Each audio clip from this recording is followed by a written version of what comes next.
Tantor Audio, a division of Recorded Books, presents #Selfie by Cambria Hebert. Narrated by Shaun Grindell and Jillian Macie. Chapter 1. Spring Break. No shirt or shoes required. #Clothing optional. #Where will you be? Alpha Buzzfeed. Braden. Ass was everywhere. Round ass, perky ass, ass you wanted to grab, and ass you wanted to smack. I guess you could say I was an ass man. And there was definitely no better place to partake in the view than on a beach where the ladies like to strut their stuff in tiny bikinis. There were some ladies that probably needed more coverage than a teeny bikini, but I still looked. Ass was ass. I wasn't about to discriminate. Besides, confidence was sexy too. Even with all the eye candy on display, my eyes kept wandering back to one particular booty. Every time it happened, my teeth clenched, and I mentally told myself I was a fucking moron, and I'd better get my head on right before I did something I would regret. To help distract myself from the ass that just wouldn't quit, and my wondering eyes that didn't want to listen to my brain, I drank beer. It's not like I had to be anywhere other than right where I was. The sand, the surf, the sun, and my family. Nothing else I needed. Except maybe the ass I kept eyeing to grow warts and a tail so I'd quit looking. Yeah, I said I didn't discriminate, but even a guy like me had standards. "You okay, man?" Romeo asked from my left. We were chilling in some beach chairs in the sand. I glanced his way. "Do I not look okay to you?" He smirked. "You're looking a little buzzed." "All hail Corona," I said, and held up my bottle. Romeo laughed. Down by the water, Rimmel shrieked, and we both watched as she ran from the surf as it crashed against the shore. "How's she doing after everything?" I asked, still watching her. Missy and Ivy were in the water with Trent, who was trying to teach them how to surf. I gave the guy credit. He had way more patience than me. Rim wasn't surfing or swimming. In fact, she hadn't even gotten her toes wet. Not that I could blame her for the aversion she had to water. "She's hanging in," Romeo answered, and took a sip of his beer. "This week's been good for her. No drama." The reason we were all even here enjoying this fine Florida beach for spring break was because Romeo wanted to give Rimmel something besides all the drama they'd been plagued with since they got together. I mean, seriously.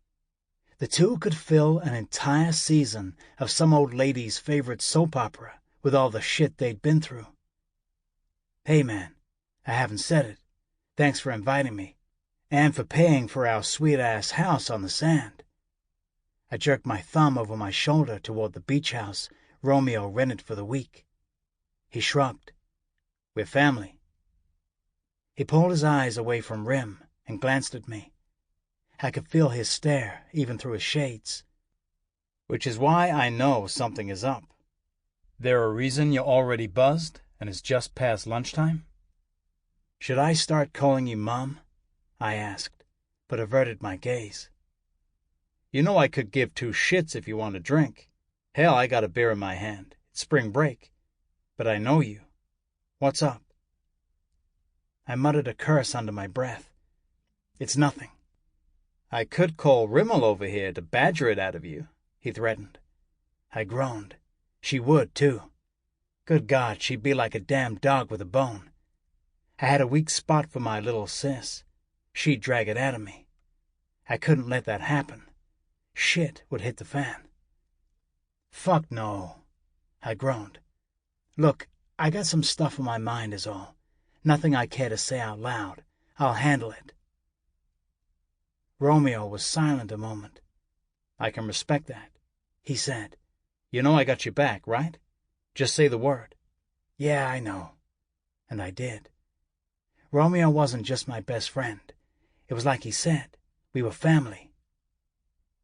Rimmel came walking up the sand, and I could almost hear Rome's pulse spike in reaction. I didn't even need to look to know he was taken in the way she looked in her bathing suit, which was not a bikini, thank God. Sisters and bikinis do not mix. Setting his beer in the sand, Romeo held out his arm. Rimmel climbed into his lap and threw her feet over the side. Sand from her toes fell over my arm. "You need more sunscreen," she told me. I grunted. "I'm working on my tan." "If you get any tanner, people will mistake you for an Indian," she joked. "Find any good shells?" Romeo asked, drawing her attention away from my tan. "No, the tide's coming in. I need to get up early tomorrow. The best ones are found in the morning, if someone would let me out of bed." Romeo grinned. "I'll let you up early tomorrow, if you go to bed early tonight. You do need your rest." "We both know you ain't letting that girl get any rest," I quipped. Rimmel laughed and nudged me with her sandy feet. "How about you, Bee? Want to hunt for shells with me in the morning?" "I love you, but hells no. I ain't getting up that early. I'm working on a hangover." I held up my beer. "Beer's gross." She pulled her face. "Better than Smurf balls," I countered. Romeo held out his fist, and we pounded it out. "I'll go seashell hunting with you tomorrow, baby," Romeo said. Behind my glasses, I rolled my eyes. Rome was totally whipped. I'd never seen him like this before with anyone. Rimmel totally changed him. And if I were honest, she sort of changed me, too. Not that I was whipped, but I wasn't totally appalled by the fact Rome was, and that was something. If anything, sometimes I felt a pang of jealousy for the easy way the pair seemed to connect. I'd never had that kind of relationship with a woman before. Not that I wanted one. Trent came jogging up and snatched his towel off a nearby chair. After he'd rubbed it over his wet hair, it stuck out everywhere. Reaching into the cooler, he grabbed a beer. "How's surfing going?" Rimmel asked. "Those women would have a better chance of getting eaten by a shark than actually standing up on that board in this century," he muttered. Then he grinned. "It's pretty damn entertaining." "How's it going with Macie?" Rimmel asked slyly. The fact that Romeo invited Trent to take off some of the pressure of Macie and me ending up in the same room alone all the time was sort of a relief. I liked Macie a lot, but there was no future there. There never would be. "She's a cool girl," Trent shrugged. I knew what that meant.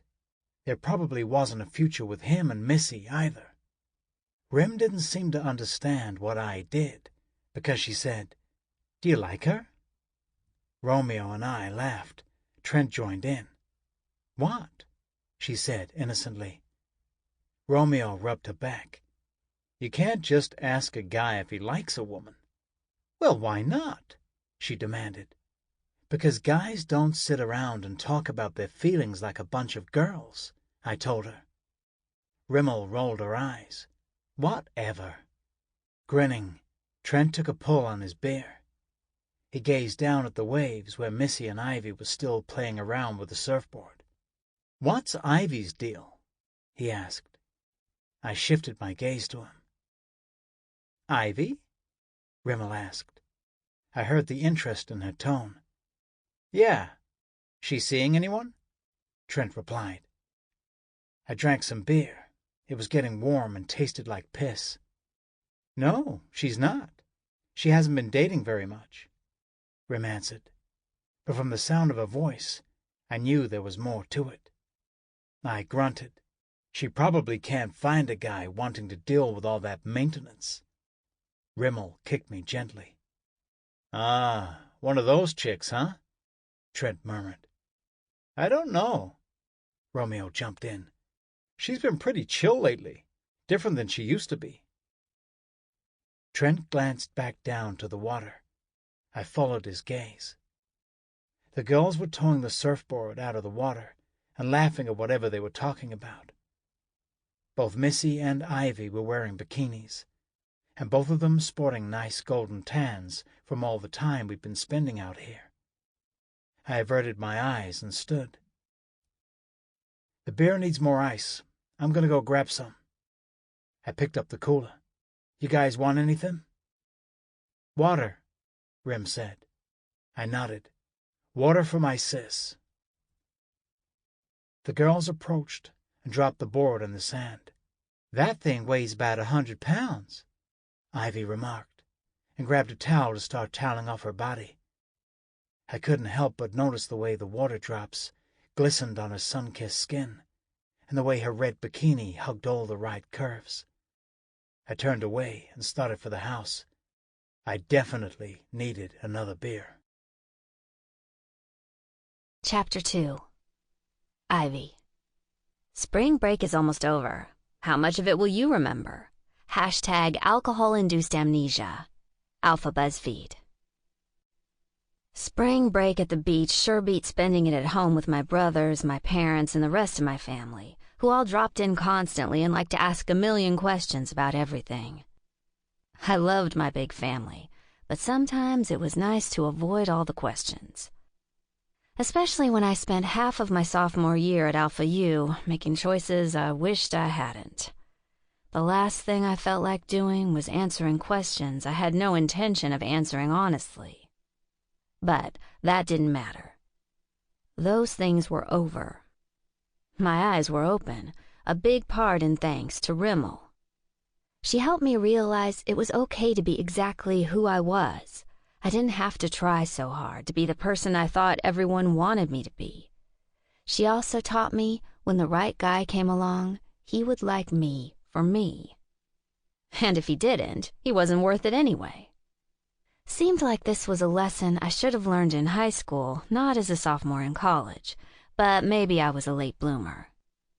Okay, I wasn't a late bloomer. I just got a taste of freedom since coming to Alpha U. And now that I wasn't constantly surrounded by family who watched my every move, I had more room to try things out. And I tried lots of things, most of which I regretted.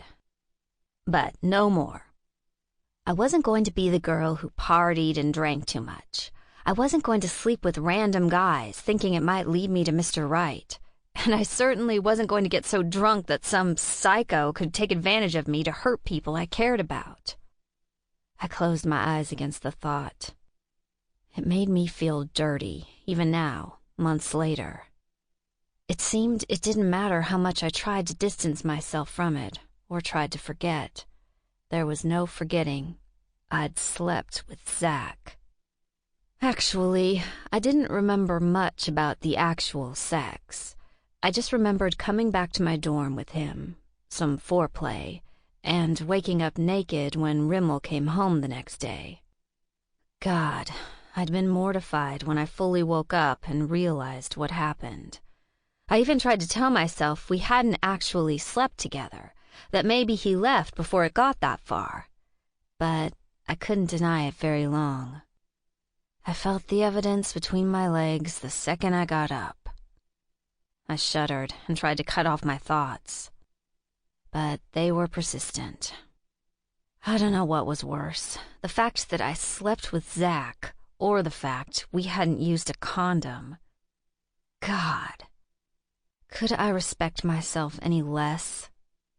And then to find out he'd used me to hurt Rimmel, one of my best friends? There wasn't enough soap in Walmart to make me feel clean again. So I vowed to lay off the alcohol. I would still drink. I was still in college after all, but never enough to let myself get to that point again. Never enough to not know what I was doing. If only I could forget. If only I could wipe away the fact I let him touch me. The sound of the sliding glass doors behind me broke into my thoughts, and I glanced over my shoulder. My body tensed when I saw who it was, and I rolled my eyes. "What do you want?" "Just coming to make sure you aren't burning my dinner," Brayden quipped as he came closer. I was standing in front of the grill, the scent of charcoal and hamburgers filling the breezy air around us. I know how to use a grill, I snapped. But you don't know how I like my meat, he goaded, stopping just behind me. I felt his breath as he leaned in, right beside my ear. Pink in the middle. My tongue slid over my teeth. You smell like a brewery.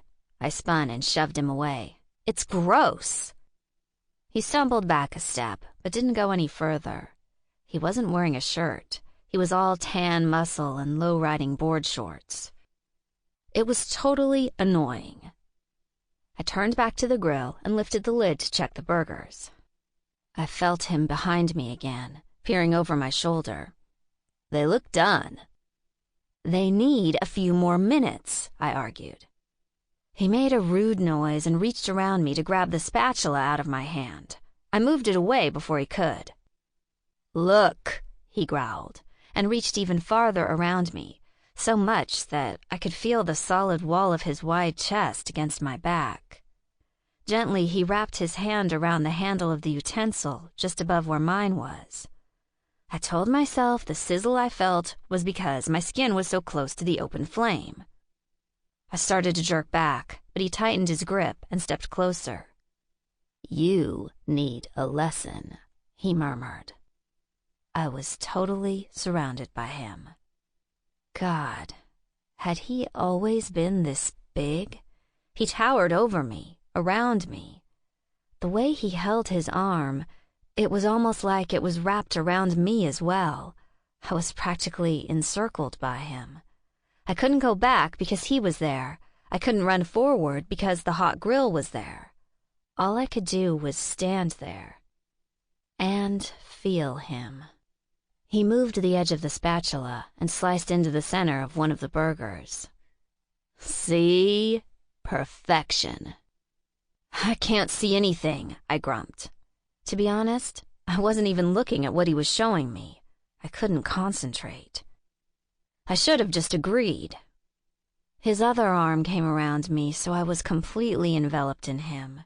If I leaned my head back, it would rest in that hollow place between his neck and shoulder. I imagined what it would feel like, how safe that would feel. Can you see now? He was saying. I jerked and looked down. Thank God he couldn't see my face. Surely my cheeks would be red. Using both hands, he showed me the inside of the burger. He was right. It was done to perfection. Fine, I bit out. They're done. Laughing, he pulled away. Of course they are. I'm always right. Whatever, I muttered, and sidestepped so I wasn't so close to him. If you're so worried about your meat, then you finish cooking them. I thrust out the platter I'd brought out to put the burgers on. His amused smirk made me want to hit him in the head with it. He took it from my hands. Fine, I will. Fine, I bit out, and then stomped away toward the house. Inside, Rimmel was standing in the kitchen with a huge container of strawberries in front of her. Please tell me those are for daiquiris. You get the alcohol, I'll get the blender, she said.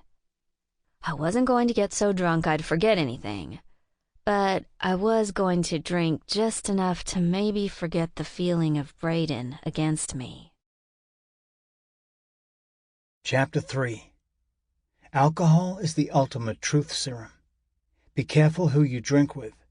Hashtag, the truth always comes out. Alpha Buzzfeed. Brayden. I wasn't sure what time it was when I stepped out of the house and onto the deck. It was late, well past midnight, and everyone else had gone to bed hours ago.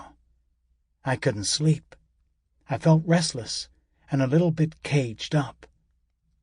The moon was heavy in the velvet sky, the bright rays glistening off the ocean waves and making the water look like it was dancing with glitter. The sounds of the surf crashing against the shore were loud, so loud they could drown out a man's thoughts. I draped my forearms over the railing and gazed out across the beach. It never stopped moving, even while everyone else slept. And for some reason, the constant it represented soothed whatever was going on inside me. There were more stars in the sky here than I'd seen anywhere else. They filled the night with dots of light, breaking up the otherwise inky darkness. Tomorrow we'd all pack up and get on a plane. Sadly, the beach and stars would be replaced with cool spring air and semester finals.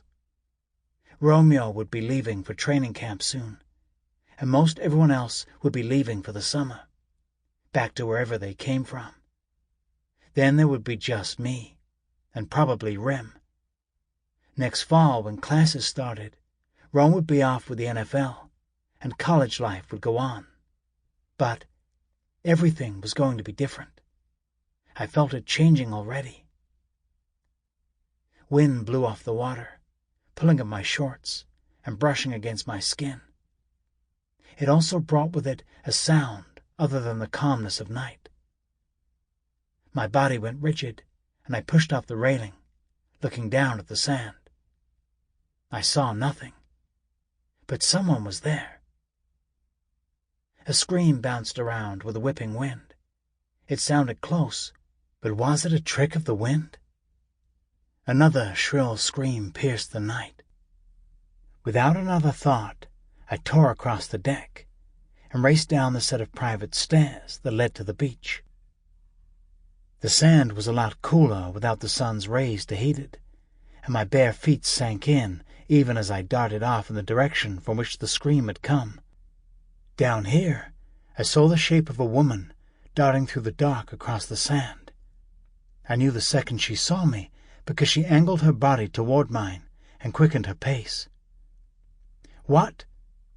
My question was cut off when she leapt at me. The crazy bitch literally threw herself on me, practically climbing up my body and winding her legs around my waist. "Whoa," I said, even as my arms locked around her. "What's wrong?" "Braden, thank God you're here." My head snapped up at the familiar voice. I caught a flash of blonde hair billowing out around her before she ducked her head into the crook of my neck. "Ivy," I growled. What the hell was she trying to pull? God, this chick was a piece of work. I grabbed her around the waist to pull her off me, but she made a sound and tightened her arms and legs. It was then I felt the slight tremble in her arms. Okay, maybe this wasn't an act. Maybe something had happened. "Hey," I murmured. Without thinking, I rubbed her back gently. "What's going on?" Her voice was muffled against my skin. All I heard was, "Attacked me." My entire body went rigid. Someone fucking attacked her? Oh, hells no. Ivy and I might not like each other much, but she was Rimmel's best friend. And beyond that, we'd all been hanging out for months now. Ivy wasn't all bad. She sure as hell didn't deserve to be attacked. "Who?" I demanded, scanning the beach for some guy who was about to get his ass beat. "It hurts," she whined. My glare snapped back to her, and she stared up at me with wide eyes. Something in me shifted. "What hurts?" I asked softly. "My toe." I swear her lower lip jutted out in a pout. "Wait, what?" I shook my head. "Did you just say your toe hurts?" "Haven't you been listening?" she demanded. "Some angry crab attacked me." I blinked. A crab attacked her? This girl was off the fucking chain. "You mean to tell me you're clinging to me for dear life because a crab pinched your toe?" "I think it's bleeding," she replied seriously. "It was a really big, angry crab." I laughed, and the wind carried the sound down the beach. I hoped the crab heard. "It probably took one look at you and attacked." "It's not funny," she snapped. It sure as hell was funny. I palmed her waist, enjoying, a little too much, the way it dipped in on each side, like it was built just for my hands, and tried to pry her off me again. Shrieking, she grappled to hang on. Now what? I sighed. I'm not putting my feet down there again.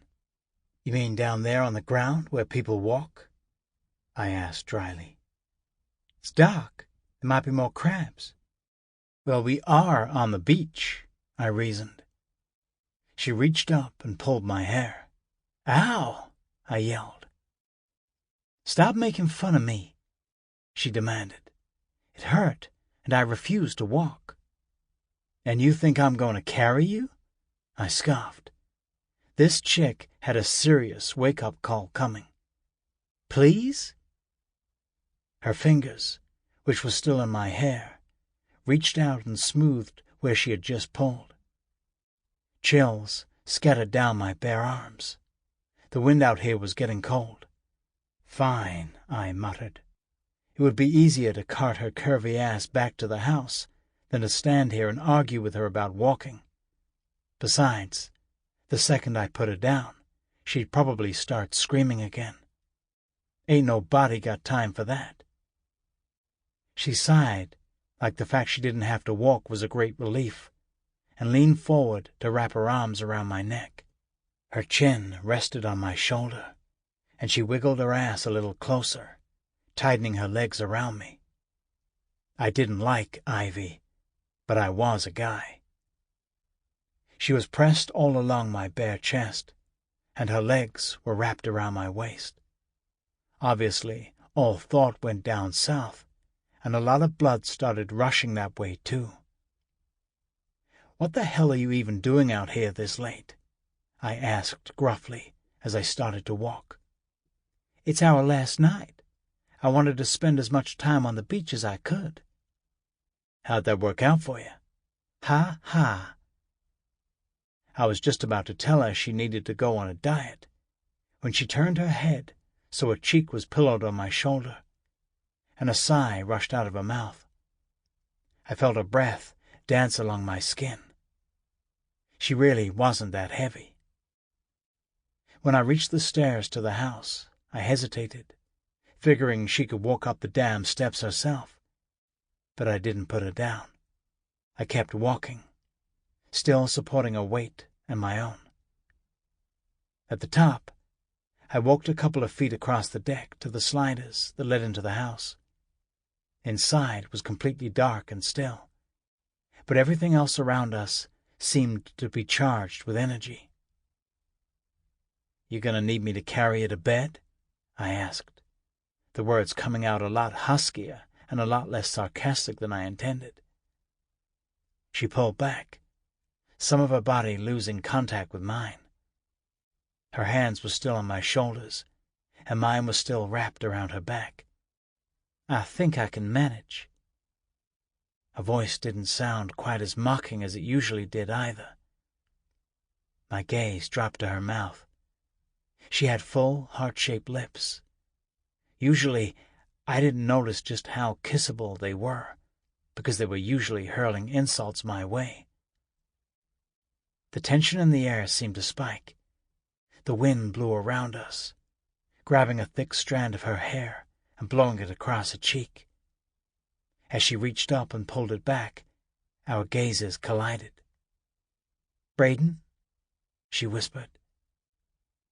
I was on her before my name even fully left her lips.